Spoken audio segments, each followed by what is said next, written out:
16, verses 13 to 20. Mateo 16, versículos 13 hasta el 20. Mateo 16, de 13 a 20. It says this. Now when Jesus came to the district of Caesarea Philippi, he asked the disciples, "Who do people say that the Son of Man is?"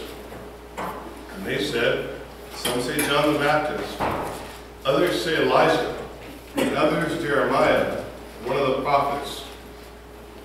And he said to them, "But who do you say that I am?" Simon Peter replied, "You are Christ, the Son of the living God." And Jesus answered him, "Blessed are you, Simon Bar-Jonah, for flesh and blood has not revealed this to you, but my Father who is in heaven. And I tell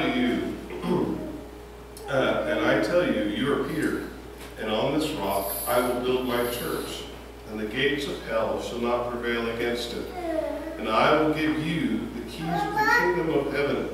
Whatever you bind on earth shall be bound in heaven, and whatever you loose on earth shall be loosed in heaven." Then he strictly charged the disciples to tell no one that he was the Christ.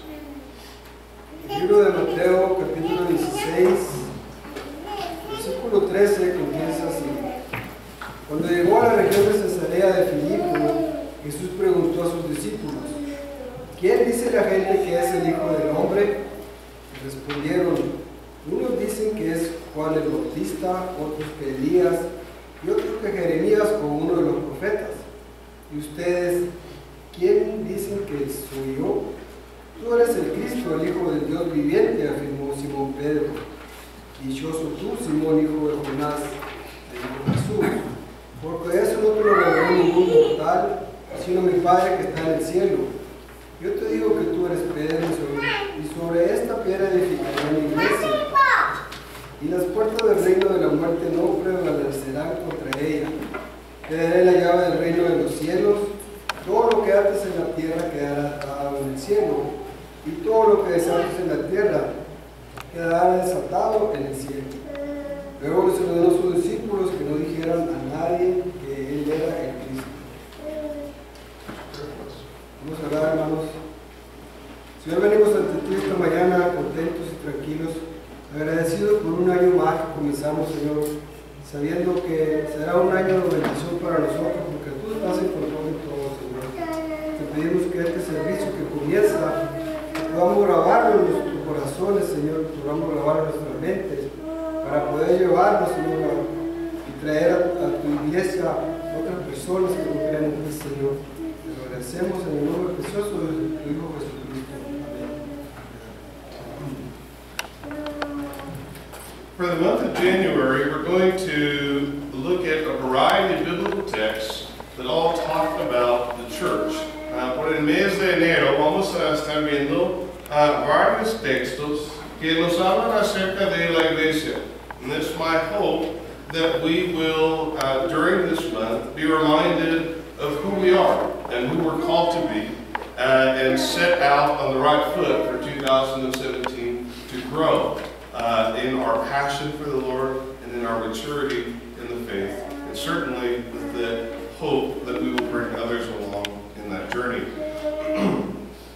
En el mes de enero vamos a estar viendo varios textos que se tratan acerca de la iglesia. En este mes espero que nosotros podamos aprender acerca de quiénes somos como iglesia, que podemos aprender acerca de nuestro propósito y a comenzar este año de 2017 con una nueva pasión y deseo de crecer, de madurar en nuestra fe y traer otras personas junto con nosotros al seguir esta meta. Someone recently asked me about the health of our church. Alguien recientemente me preguntó acerca de el salud de nuestra iglesia. Are we healthy? Are we not healthy? Preguntando si es una iglesia sana o si es una iglesia enferma. And the trend, the national trend right now is that most churches, sadly, in the U.S. are sick and or dying or basically dead. Y la triste verdad es que la mayoría de las iglesias en Estados Unidos están enfermos, están muriendo o ya están muertos. Ha habido varios documentales que están viendo que las iglesias están acabando. So there's been a number of documentaries and studies that are showing that churches are seeming to disappear in our culture. Globally, that's not the case at all. Globally, Christianity is growing and growing fast. A nivel global es otra historia. La iglesia y el cristianismo está creciendo rápido, pero aquí en Estados Unidos, tristemente no. And so I thought about it, and I'm pleased to say that I don't think our church is terminally ill in any way.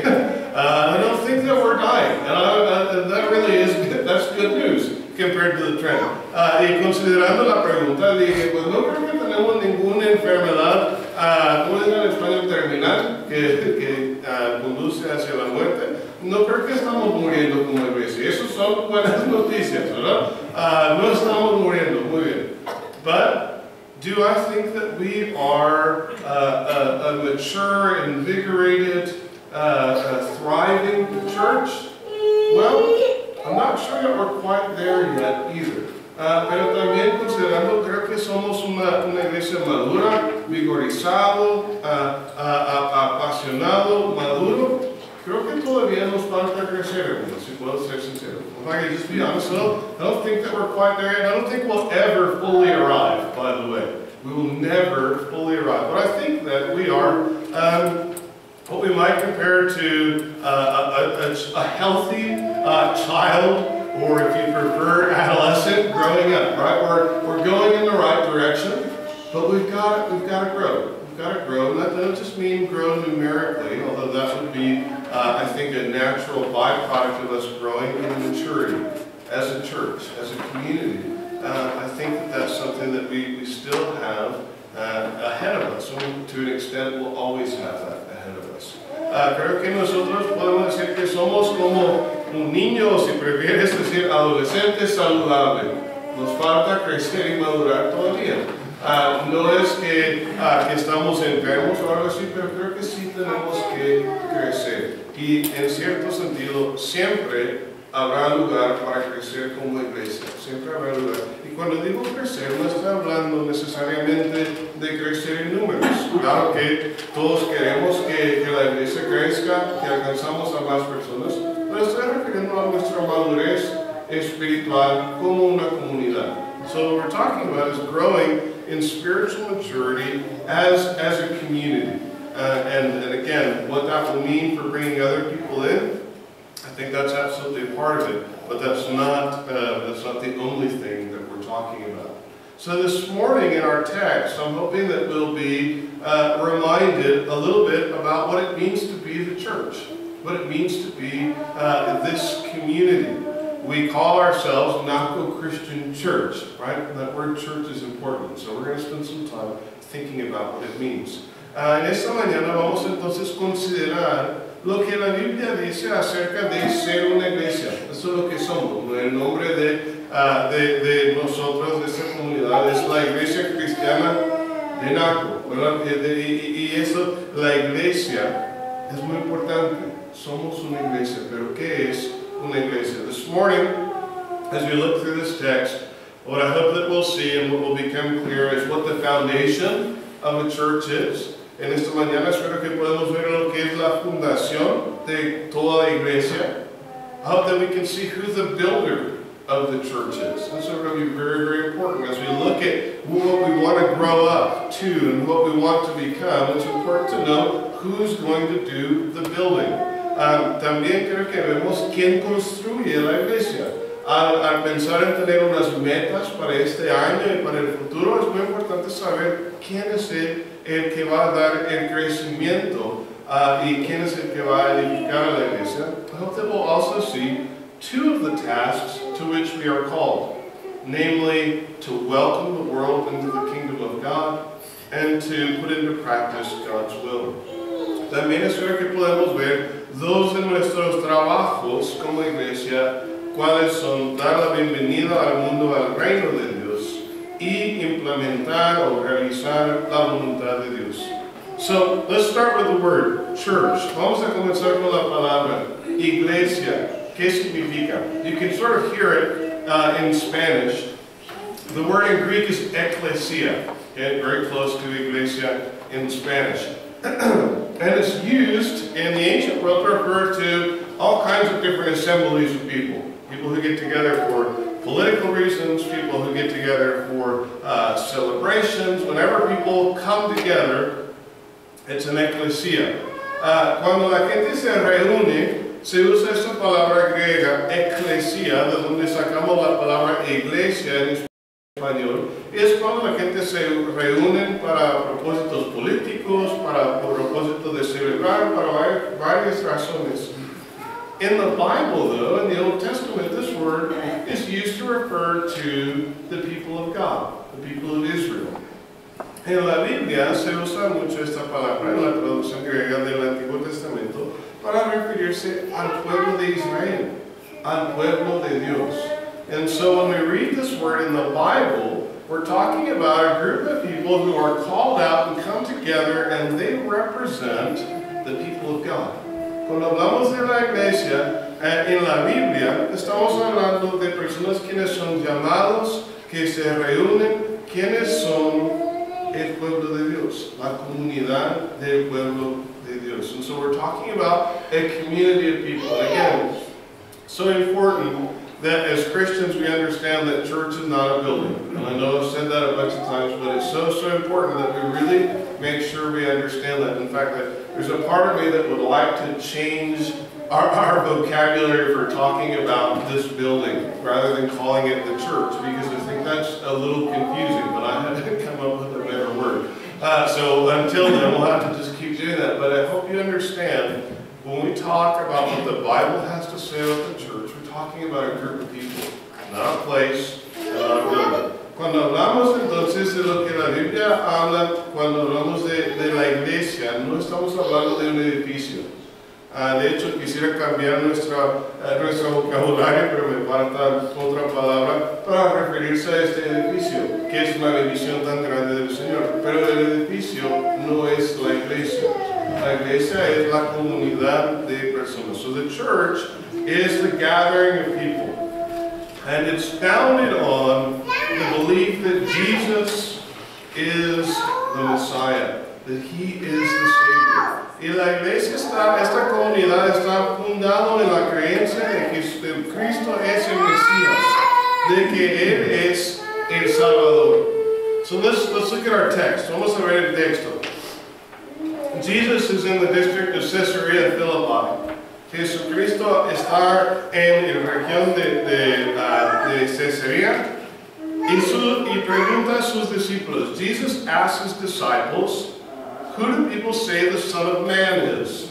And it's clear that he's talking about himself here. When he says, who do people say the Son of Man, he's asking them, who do people say that I am, guys? He talked about himself as the Son of Man regularly. Cuando Jesucristo está ahí, hace esa pregunta a sus discípulos. ¿Quién dice la gente que es el Hijo del Hombre? Está refiriendo claramente a sí mismo. Muchas veces en el Evangelio se refiere a sí mismo como el Hijo del Hombre.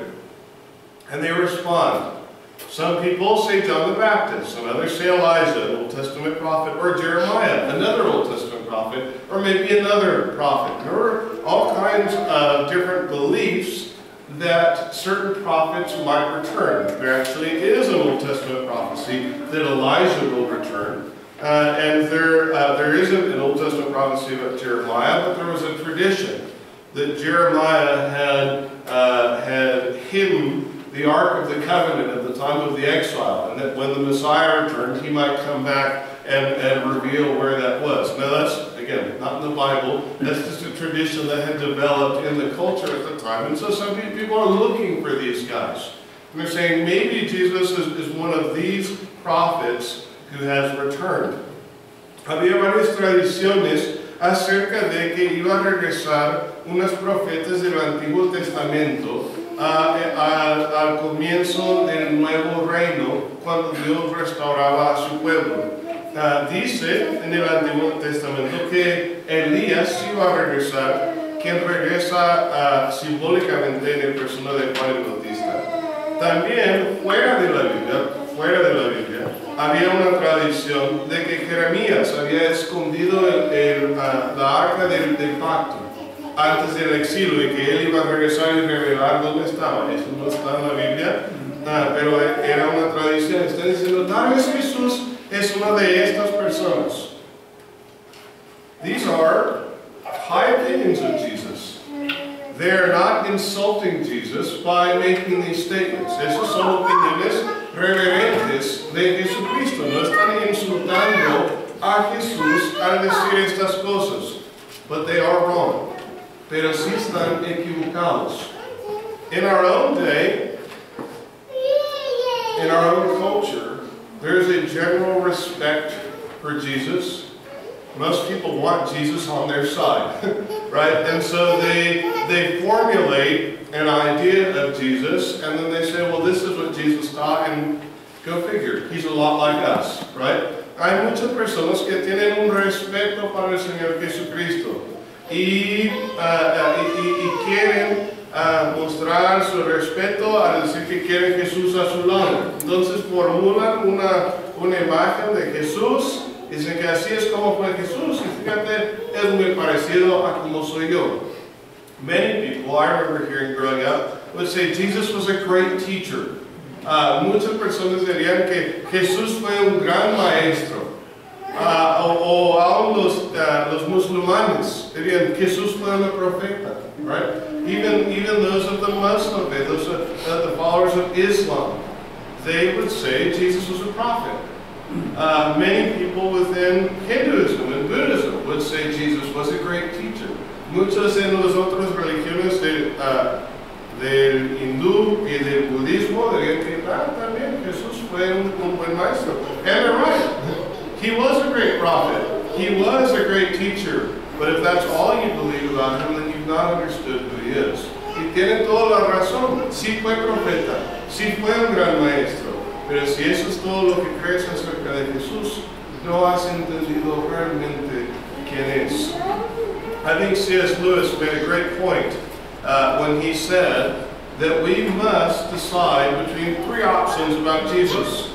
He's either a lunatic, which means he said crazy things, or he's a liar because he claimed to be the Son of God and wasn't, or he's Lord. Those are your options. When you read the Gospels and you read the teaching of Jesus, he's either crazy, he's a liar, or he's the Lord of the universe. Those are your options. And obviously, the Christian church is founded on the belief that Jesus is indeed the risen Lord. Un escritor, C.S. Lewis, dijo que realmente solamente hay tres opciones si vas a tomar en serio las enseñanzas de Jesucristo. Es un loco, es una persona que decía cosas que no tenía nada que ver con la realidad.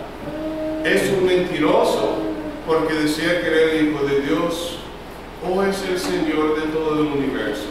No puede decir que Jesús es un buen maestro y no aceptar que es el Señor del universo porque Él enseñaba que era el Señor de todo el universo. ¿Qué clase de maestro sería si eso no fue la verdad?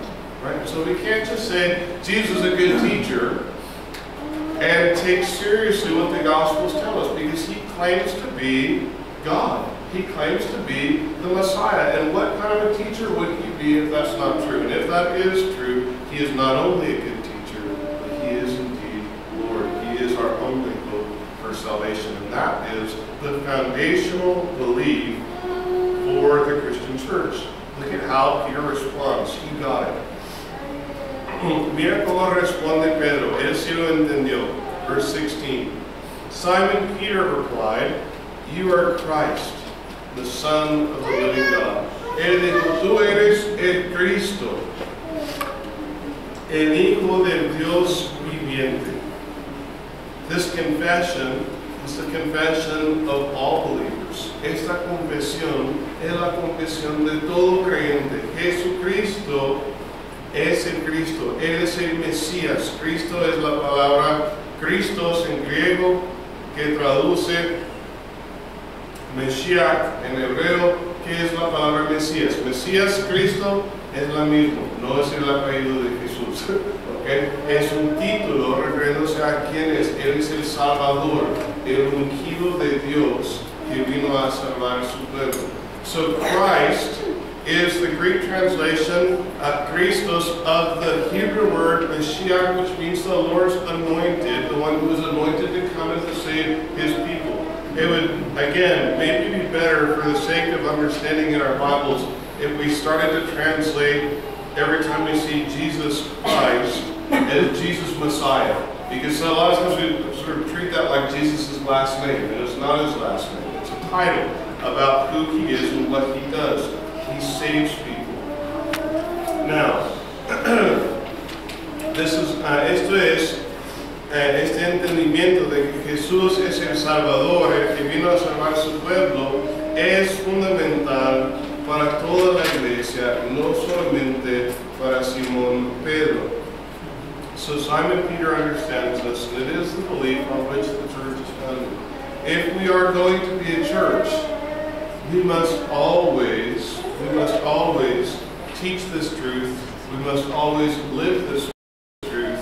It must always be at the heart and center of what we do. Si vamos a ser realmente una iglesia, tenemos que siempre recordar esta gran verdad, porque es fundamental a todo lo que nosotros hacemos.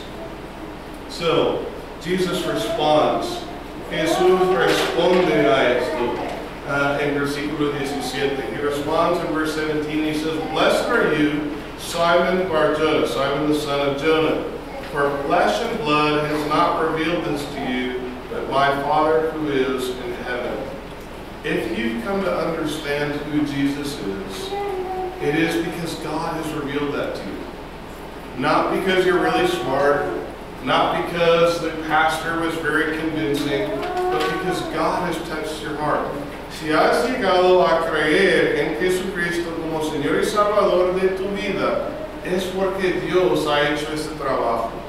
No es porque tú eres muy inteligente, no es porque el pastor era muy convincente en su manera de predicar, es porque Dios ha tocado el corazón ha tocado tu corazón, el corazón de cualquier persona que cree en él. This is a very important point. We're going to see momentarily who it is that builds the church, right? Jesus says in verse 18, "I tell you," skip over the Peter and on this rock part, we'll come back to that, "I will build my church," right? God is the one who reveals his truth to people's hearts. Jesus is the one who builds the church. Mira lo que Jesús dice en versículo 18, "Yo edificaré mi iglesia." Jesús es el que construye su iglesia. Dios es el que revela la verdad a los corazones de su pueblo. This is so important and frankly so encouraging to me as a pastor. That our church, it needs to grow. We've got to grow.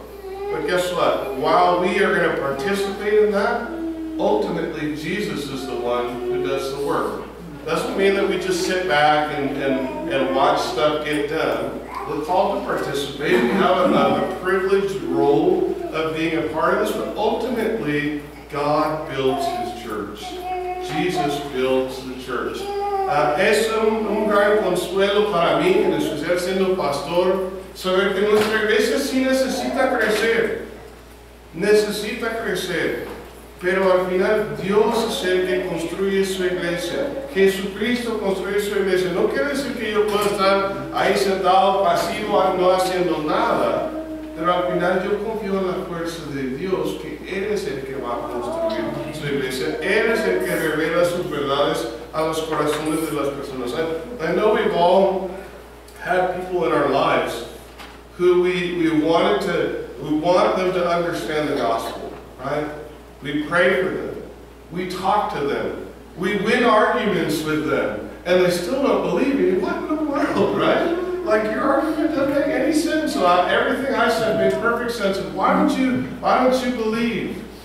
Well, it's because at the end of the day, even though it's good to have solid arguments, even though it's good to talk to people, and we need to do that, we're called to do that, it's part of our task, it's part of our job, that will only get through to someone if God reveals it to them, if God changes their heart. He's the only one who can ultimately do that. We're called to go out and proclaim, so we better do it.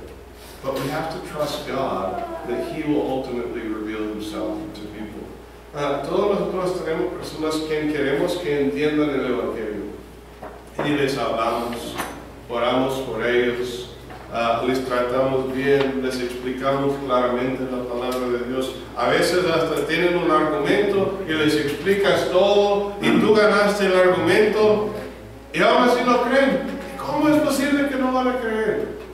Porque Dios es el que al final tiene que cambiar el corazón de las personas. Es nuestro trabajo predicar, anunciar las nuevas del Señor, claro que sí, y hay que hacerlo, pero al final Dios es el que toca los corazones de las personas. Dios es el que revela su verdad. Es nuestro privilegio formar parte de su proceso, pero todo el crédito va a Él. So it's our privilege to be a part of announcing the good news, as we talked about last week, but ultimately God is the one who reveals His truth to people. So He says, Simon, this is a great blessing for you. You've been favored by God. It's a reason to be happy, because it didn't come from flesh and blood, but from my Father who is in heaven.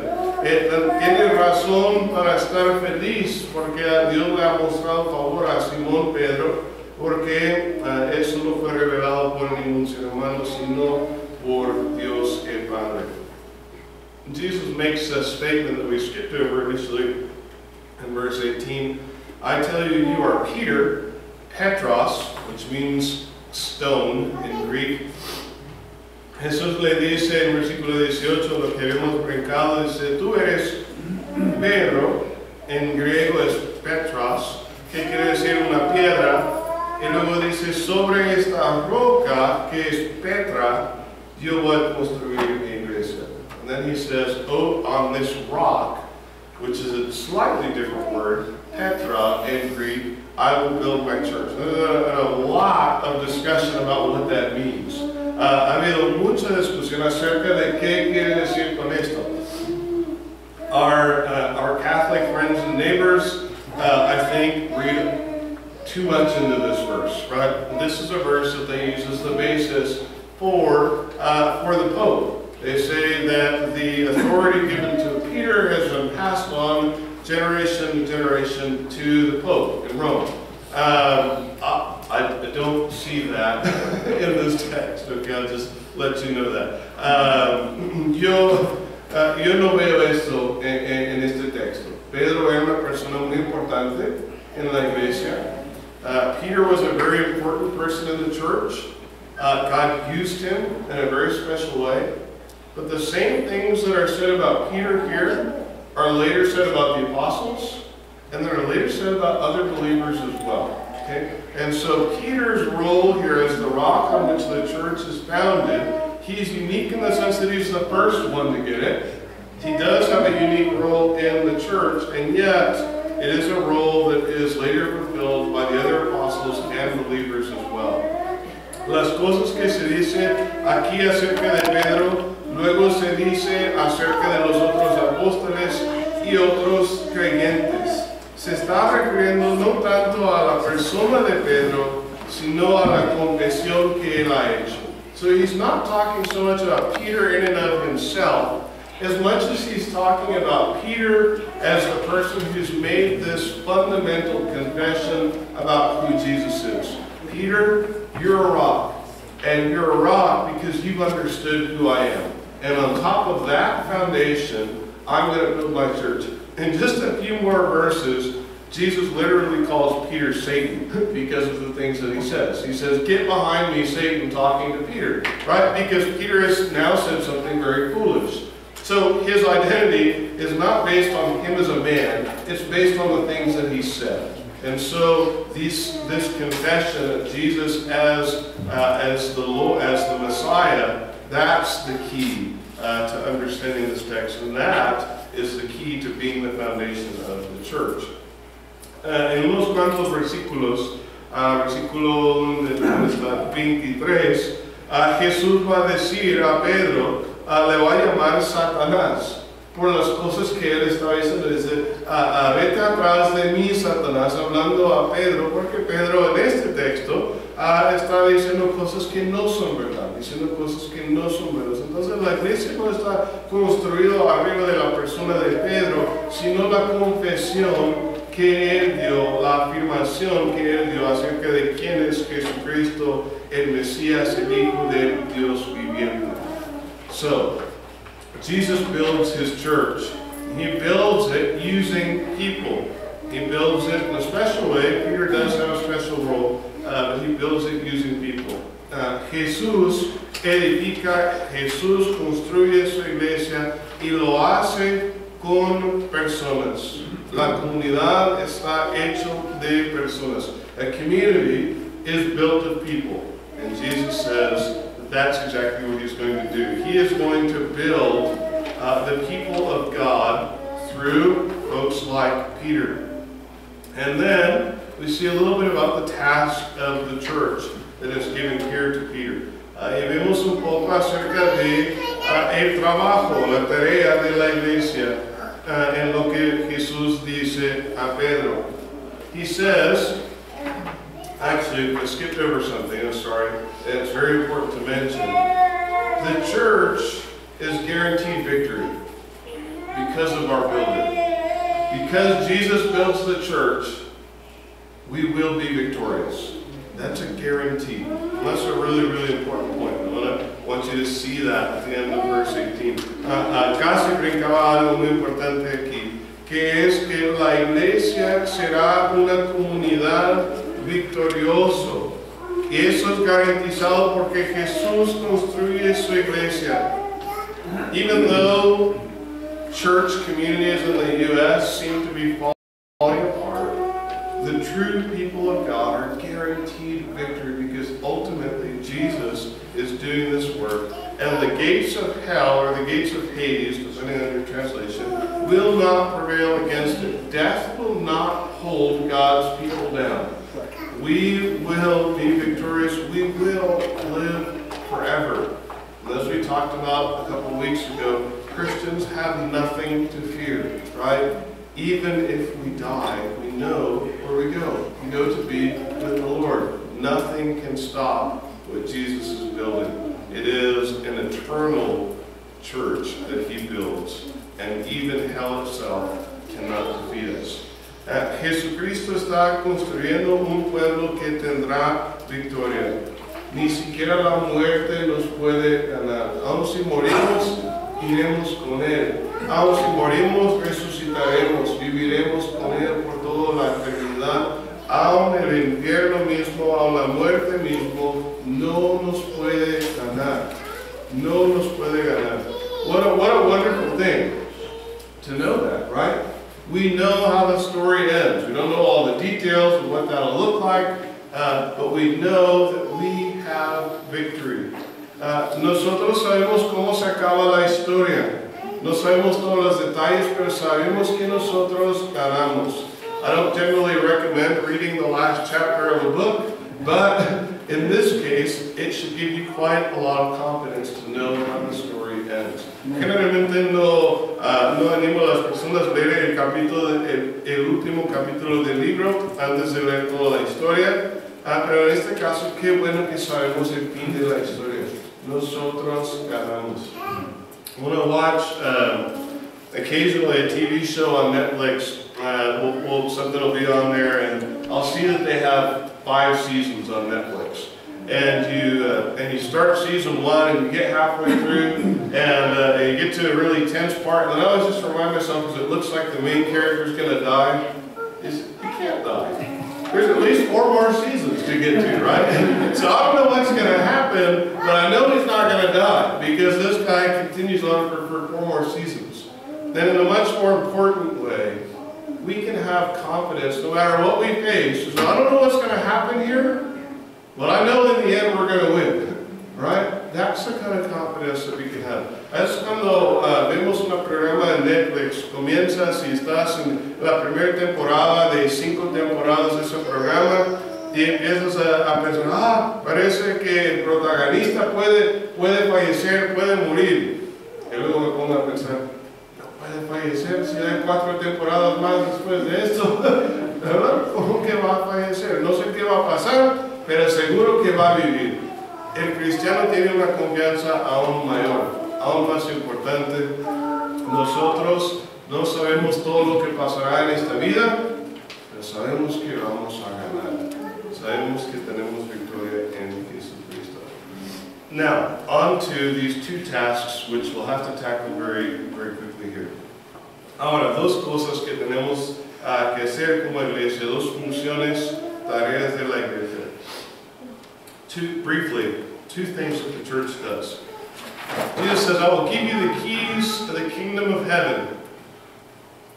The purpose of being given the keys is to open the door. Okay? The purpose of being given the keys is to open the door. Jesus rebukes the Pharisees in Matthew chapter 23. And he says, you guys have got this all wrong. You are keeping people out of the kingdom of God, and you're not even yourselves going in. If you look at Matthew 23, verse 13, he says, but woe to you, scribes and Pharisees, hypocrites, for you shut the kingdom of heaven in people's faces.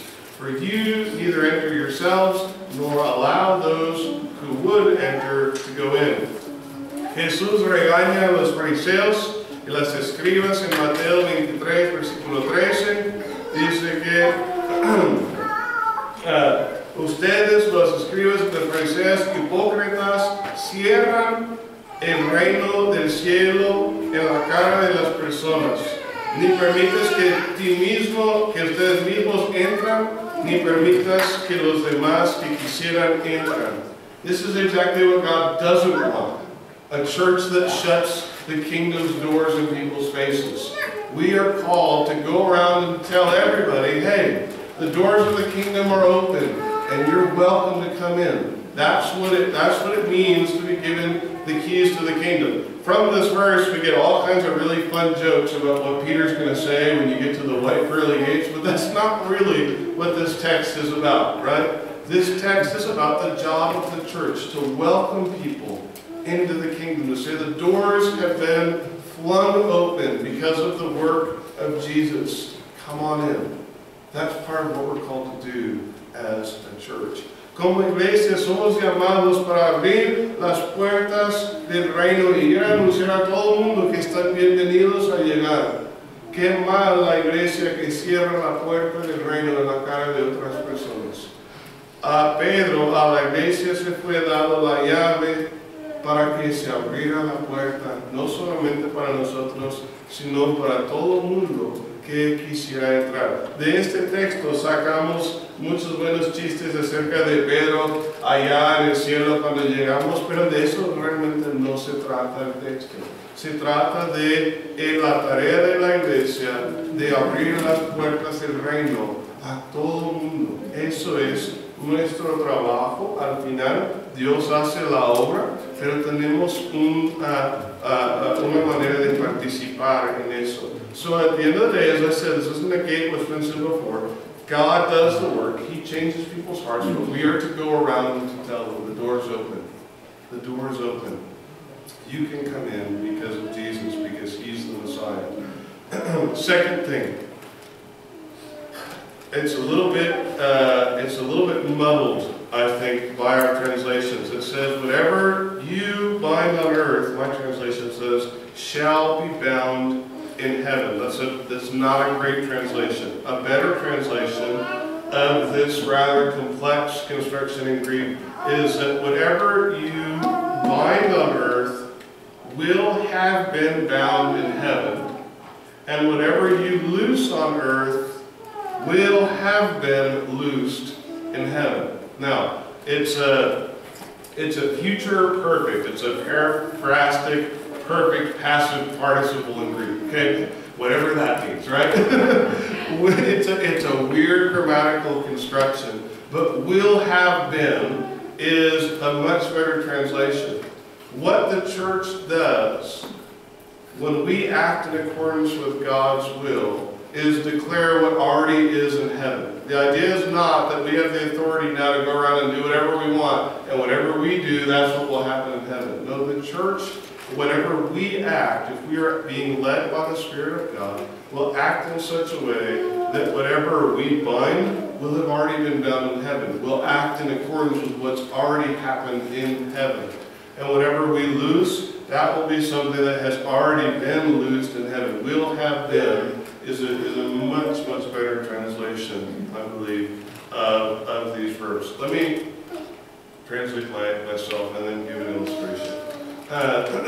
Esta traducción del final de 19 es un poco confuso. Mi traducción dice que lo que tú amarras en la tierra será amarrado en el cielo. Una mejor traducción sería: lo que tú amarras en la tierra habrá sido amarrado en el cielo, y lo que tú sueltas en la tierra habrá sido suelto en el cielo. Lo que quiere decir es que nosotros no tenemos una autoridad para cambiar las cosas en el cielo, sino la Iglesia, cuando está guiado por Dios, hace lo que ya está pasando en el cielo. Déjame dar una ilustración. An illustration of this. When a church makes someone a member, right? We make somebody a member of the local church. We are not doing something that hasn't already been done in heaven.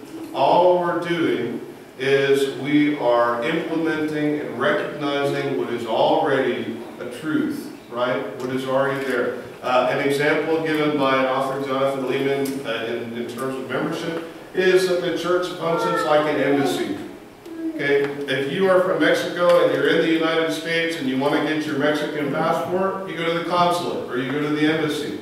And what do? They issue you a passport. They have the authority to do that. It's a special kind of authority that only the embassy and consulate has. Nobody else can do that. But when they do that, they did not make you a citizen of Mexico. You already were when you were born, right? All they're doing is they are recognizing, and they have a special authority to do that, to recognize what's already true.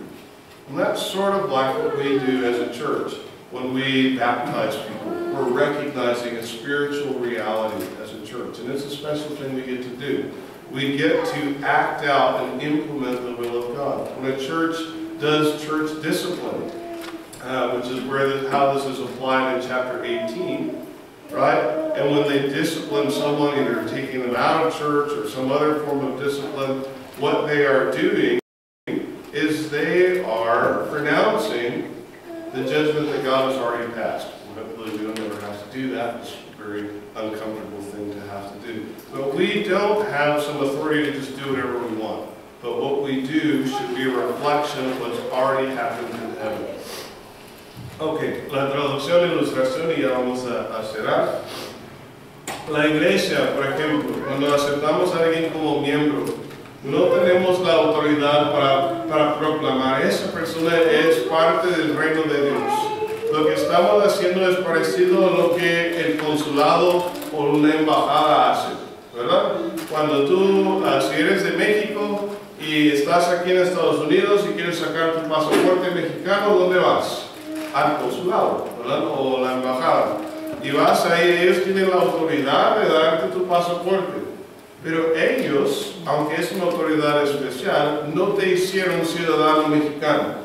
Ya eras ciudadano mexicano desde tu nacimiento o cuando metiste los papeles de migración.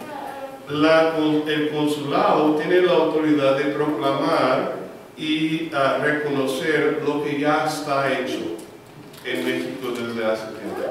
La iglesia tiene la autoridad de reconocer y autorizar lo que ya está hecho en el cielo. No tenemos la autoridad de simplemente hacer lo que queremos. Tenemos la autoridad de implementar la voluntad de Dios como ya existe en el cielo. Lo hacemos en el bautismo. El bautismo en sí, no, la iglesia simplemente está reconociendo junto con esa persona lo que ya es una realidad espiritual. En la disciplina en la iglesia simplemente está proclamando el juicio que ya está decidido en el cielo. Esperamos nunca entrar a eso como en ese lugar. All right, so where have we been? The church is the community of God's people. This is the fulfillment of what God began in the Old Testament. The community is founded on the recognition that Jesus is the Messiah. It's built by Jesus, and therefore we are guaranteed victory. And we have a mission, which includes, but is not limited to, sound like a commercial, includes, but is not limited to, right? Opening the doors of the kingdom and implementing God's will, acting out God's will here on earth. Entonces, ¿qué es lo que hemos visto aquí? La iglesia es la comunidad de Dios, que es la conclusión o el cumplimiento de lo que Dios comenzó en el Antiguo Testamento. Cristo, esa comunidad es fundado en la creencia de que Cristo es el Mesías. La iglesia será construida por Jesús mismo y por eso estamos garantizados ser victoriosos en nuestro trabajo. Nuestro trabajo incluye, pero no es limitado a abrir las puertas del reino, invitando a personas a entrar y implementar la voluntad del Señor. Very, very briefly, because some of you who are studious might be wondering, why does Jesus tell his disciples to tell nobody that he's the Christ?